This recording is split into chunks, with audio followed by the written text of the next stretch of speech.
gentleman is going to be your local, I think we're still missing 4 and 5. This way, sir.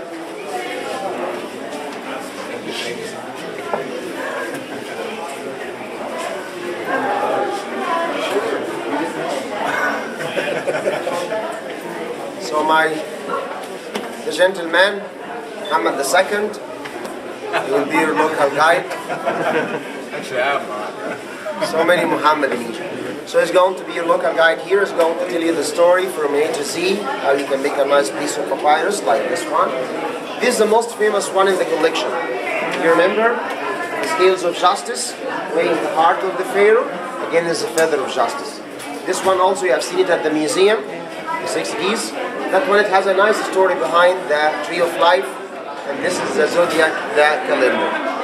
So the gentleman, he will pick up some nice stories to tell you the story behind. Then after that, you can walk around and see the rest of the collection in here. Whenever you finish, right there, I'll be waiting for you. And if you need restrooms, straight ahead on the left-hand side. Okay, if you need my help, I'm sitting here waiting for you. Hi. Hi. Oh, this is the beginning. Excuse me, we have a space here just to be able to see everything. We have a space both sides, so you can come closer. Right? So, have you seen this plant before? Yes. Have you been to the Egyptian Museum? Yes. So, this is the papyrus plant. This is the same plant, exactly the same plant they used in the ancient days for making the first kind of paper ever made by a human being. Before the paper, before anything like this, the ancient Egyptians considered this plant as a holy plant in the ancient days because of 2 main reasons. The first reason, the flower of the plant takes the shape of the sun rays, which was the symbol of God Amun-Ra, the god of sun in the ancient time. Hamad Asad. Hamad Asad. The second reason, the stem. As you see, it's triangle shape. That's exactly like one face of the pyramid. So the pyramid was the symbol of eternity in the ancient days as well. That's the only plant which has this pyramidian shape. But have you been there too, or not yet? Not yet. It's next. Up there is too cold. It is warm. So to make the paper itself, first thing we do is just we decide the size. So the plant grows over 5 meters, by the way, especially in the summertime, because it needs very hot weather and lots of water at the same time. So we just decide a small one, like this size here, for example.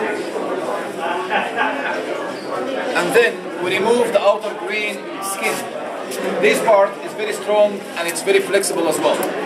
In the old time, they used it for making things like robes, hats, baskets, sandals, and so on.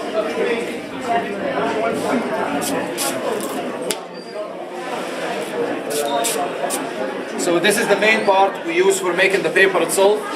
We just divide it into slices like this. You see the slices now are so fragile, just because the slices contain lots of water, sugar, and also fibers inside.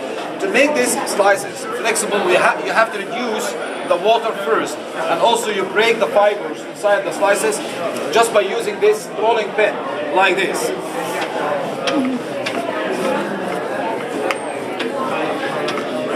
You know, every woman nowadays uses this at home for heating husband if he comes late. That's universal, except the Egyptian wife actually, she uses knives.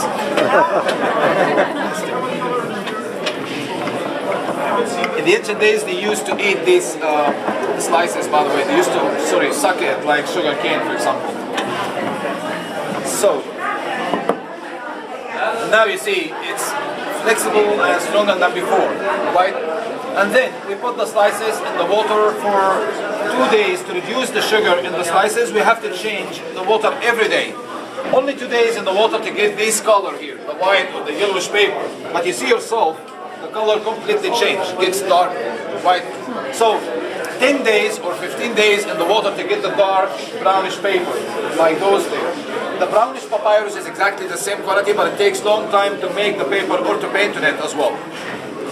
After the time in the water, we arrange the slices in horizontal and vertical positions, just between 2 pieces of carpet like this, or 2 pieces of cotton.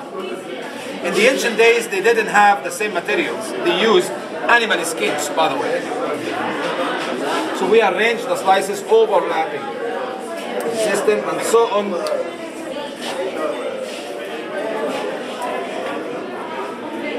Like this, for example. So, till we complete the sheet we want, right? Where are you from? Tennessee. Oh, USA. All of you? Yes. So make me famous there, right? All right.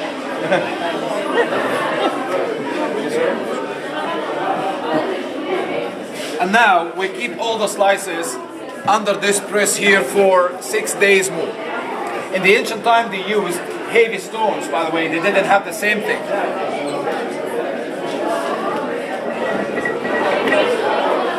Sorry, right? So, and now we'll wait for 6 days. So, during the 6 days under the press, the slices stick together naturally because of the cellulose inside the fibers. That acts like a natural glue. We don't add any chemical materials at all, by the way. And then we just get a piece of paper exactly like this. You can see the paper is quite strong and it's very flexible as well, accept any type of colors, watercolor, oil color, whatever. Also, against the light, you can see, can you see this? The horizontal and vertical arrangement like this, right?